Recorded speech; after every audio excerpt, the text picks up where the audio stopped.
Ken, here's the thing, man. When you and I come up with the songs to discuss each week, you'll have a list, I'll have a list. I'll run down my songs, you run down your songs. And sometimes we both agree on the same song. We're like, oh, wow, that was also on my list. And we're, because more 30 often years. than not. Yeah. But then you gave me ABBA, Dancing Queen, Yes, today's I did. topic. And I kept thinking to myself, what is this man thinking? Why are we listening to an ABBA song? And I want to know your explanation for picking ABBA. Funny thing. So we grew up listening to this song, and I can share this with you now. Hindsight, blah blah blah. We in our lives cannot get away from Sweden. We had high school. We had a Swedish exchange student who we're still good friends with till this day. Who, side note, is the most interesting man in the world. Absolutely, no doubt about it. Our good friend Robin Jerebeck. What's up, Robin? Much love. Also, when I was in school, in college, I went to a private Catholic girls' school, by the way. I had Swedish roommates all through school. It's the crazy thing. And not the cool ones, the guys. But, Oh, well, whatever. oh We're well, good. teach their own. They were still 6 foot and blonde, but Yes, keep going. yes. So, a lot of ABBA playing around in my ear. Growing up, and as a kid, since you and I, we have older siblings, we were influenced by what they listened to. That's right. And they were listening to Dancing Queen. And I'm giving you a hard time because As you should. we're talking about ABBA today. However, when you think about bands that define the 70s, where you put them in a time capsule and that defines the decade, and correct me if I'm wrong, the first three I'm thinking of for the 70s are the Bee Gees, Kiss and Makeup, and ABBA. Yeah, I mean, once you hear them, once you see, you're like, yep, that's 70. Actually, I see them, but yeah, once you hear that, 70s. Right? Definitive. Because ABBA was huge in the 70s, all over the world. And surprisingly, this song, I looked it up because I didn't know before this show. Yeah. They're only American number one Yeah, hit. I know. That still blows my mind. Blows my mind. Because I thought Take a Chance on Me, which I feel I heard more as a kid than this song, would have been number one. The Winner Takes It All, which I heard a ton. Mamma Mia, none of them were number one. But this one was number one. At Waterloo. I still have ABBA's greatest hits in the car. Yeah. Really? I'm that guy. Is that why we're listening to this and talking about it today? Bet you'll bippy. I got it. Okay. Anyway, having said all that, to me, when you look at all of these bands from the 70s, there are songs that define them. We brought up Kiss, Rock and Roll All Night, right? Yeah. The Bee Gees, Staying Alive. Staying Alive. ABBA, Dancing Queen. Yep. And so that's why I think it's important that we bring light to a song like this, because it's real easy if you want to just kind of dismiss the song as like a disco hit, right? It's definitely a dancing hit. Yeah. But it's not really a disco song. And as you bring that up, and we've discussed many times, you can take a song, and if it's a good song, you can strip it down, and it will sustain. Has somebody done that? So, well, U2, and when we were in high school, in their Achtung Baby tour, Right. they would play this song live. Really? Yeah, to the point where, was it Bjorn, the guy in the band with the beard? Yeah, I just know the ABBA stands for their names. I can't name them. If I can't name the two ladies, I definitely can't name the guys. Oh, I'll name them in a second. So he would, actually the other two guys during that tour, so 91, 92, they would, if they were in town, show up on stage and join them strumming, doing Dancing Queen. Like Bjorn and Benny? There you go. They would show up and play on stage with you With too. U2. And that's when U2 is at one of their heights. Right. You know? Oh, no. U2 is one of those mega bands. Yeah. And so because it was their huge tour, the huge in front of everyone and their mama. Stadiums. Yeah. So The probably whole one of their first stadium Zoo tours, TV right? thing. Yeah, where they set crazy records with technology and all types of gadgets. That makes sense. And I remember this song as a child, right? Yeah. I don't know if my parents had ABBA albums. Probably not. Just knowing my dad, probably Yeah, probably not. wasn't rocking ABBA. Right? Yeah. It was probably one of my older sisters that had the ABBA album. But I remember it was an album. And I just remember staring at this album with these two couples on there. Yeah. And officially it was Bjorn and Benny and Agnetha, not Agatha, Agnetha and Annie Fried. And she went by Frida, but so that's where ABBA comes from. Yeah, because I knew it's from their first names. Right. And here's a fact, and I just learned this a few weeks ago, going down the rabbit hole on Wikipedia where you just start clicking links. Yeah. Okay. And why am I in an ABBA rabbit hole? Okay. And it wasn't because of this song. Trust me, I was not looking forward to doing a show on this. However, my 16-year-old daughter, is in an ABBA phase right now. There you go. That's all it takes. And we're going to talk about that in a second. But she's in this huge ABBA phase right now. And, if you're hanging out with your kids and they show interest in something that isn't from this decade, then you're going to let them do that. No, keep exploring the past. Oh, keep absolutely. learning. Lucky man. Yeah. So I let her listen to ABBA while I was in the same room. Okay. And then I started let me learn about the history of ABBA. So Frida, or Annie Fried, I was shocked. She was actually part of the Nazis' Lebensborn program. Yes. So you knew about Yes. this. Yeah. And for those who don't know, who want a quick history lesson, the Lebensborn program was when SS or Nazi soldiers would sleep with women to breed the master race babies. Trying to keep it going, yep. Yeah. And it's funny that she's the brunette and not the blonde in the group. But having said that, I had no idea. I was like, oh my God, this just makes ABBA, I don't want to say more interesting, but as a history teacher, it makes them more interesting to me. Yeah.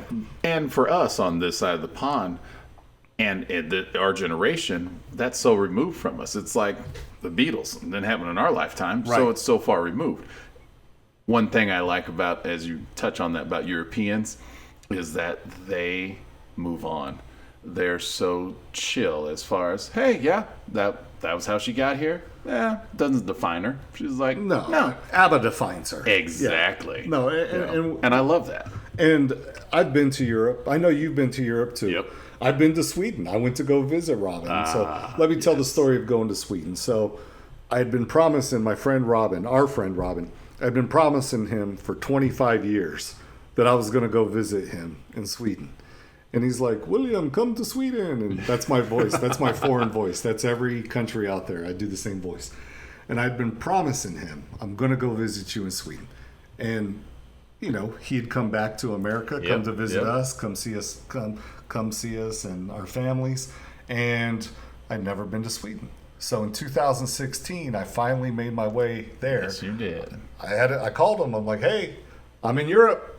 You got a couple of days? I'll come visit you. And he was shocked. He was shocked that I'd actually made it to Europe and I was going to go visit him. And Sweden is a beautiful country with beautiful people. Yeah. It's really kind of like a paradise on earth in the summer.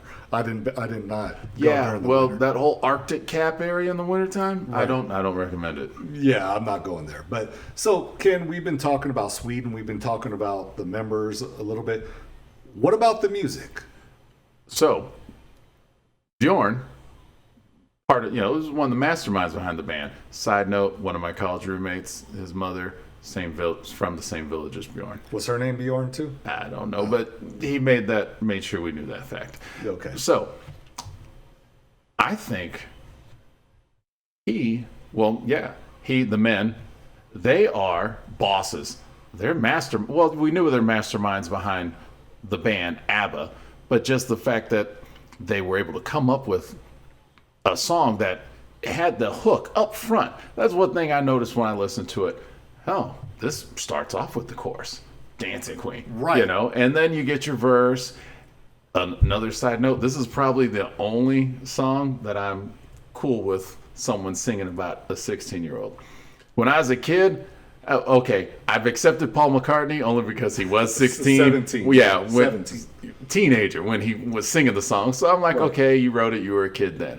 most of the time, especially now as a dad, I'm not down with no one singing about teenage girl. But that's because these songs are not made for 45-year-old men. True, but it's also a lady singing about a girl who enjoys dancing. Right. And I'm like, you know what?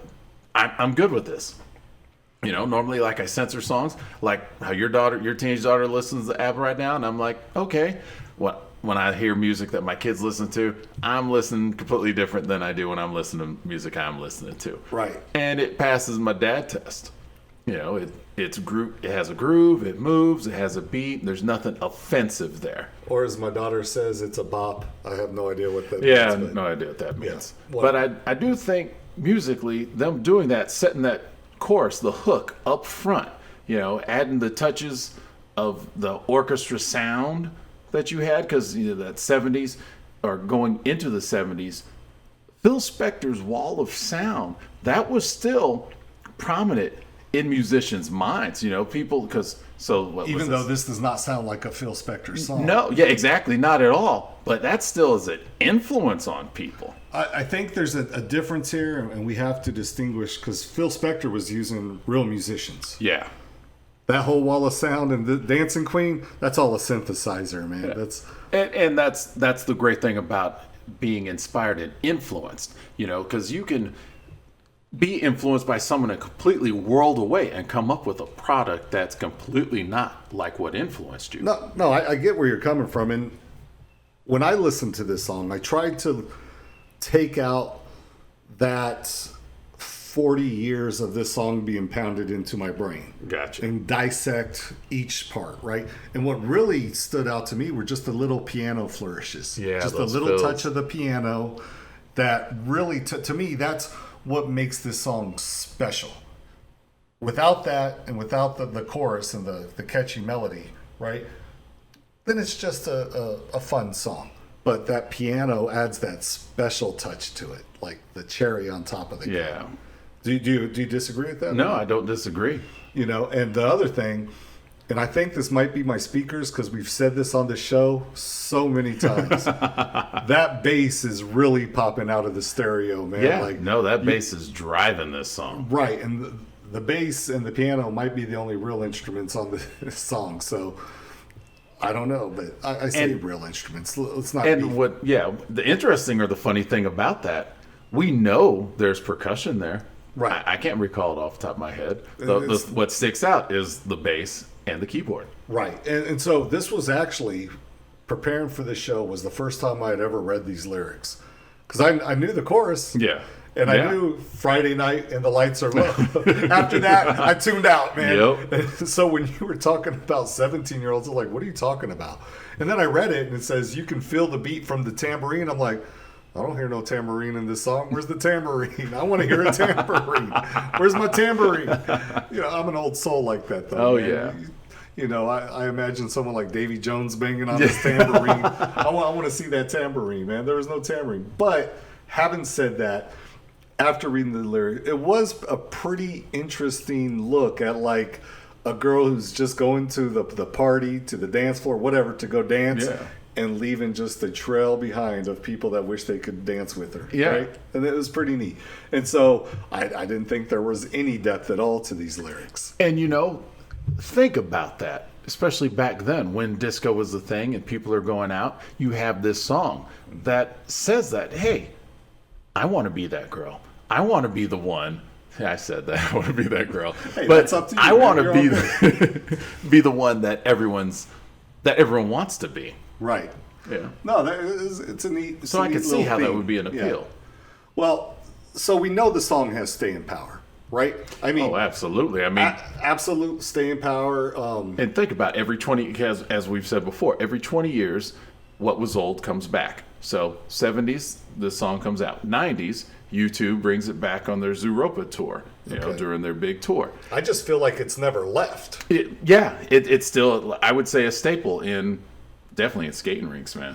I haven't been to a skating rink in 30 years, Oh, 35 wow. years. Well, my teenage daughter loves the roller skate, so I'm there all the time. I think I may have been to a couple of birthday parties, but I'm not paying attention to what's playing. It's all noise to me. And so then, give another 20 years, boom, these jokers take their soundtrack, got that musical going, Mamma Mia, and made a movie.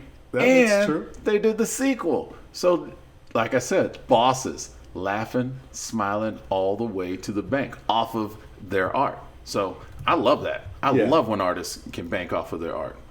Well, if you're a listener of our show, we want to know what you think of Dancing Queen. If you're an ABBA fan, tell us what your favorite ABBA song is, because I don't know if Ken's going to convince me to review a whole ABBA album. You know? And if anyone out there went to an ABBA show back in the day, let us know. Dude, they got to be old, man. Yeah, but hey, people were there. Because when ABBA broke up, ABBA broke up. Yeah. You know, that's two failed marriages, right? So, two failed marriages, one band. The only other act that can say that is Fleetwood Mac. Yep. But yeah, so if you're an ABBA fan, let us know. If you're not an ABBA fan, please tell us why, so I don't feel so bad, giving Ken a hard time about making me listen to ABBA. If you enjoyed today's show, we want you to hit the like button. We want you to hit subscribe. Make sure you're following us. And we hope you enjoyed the show. Until next time, bye-bye.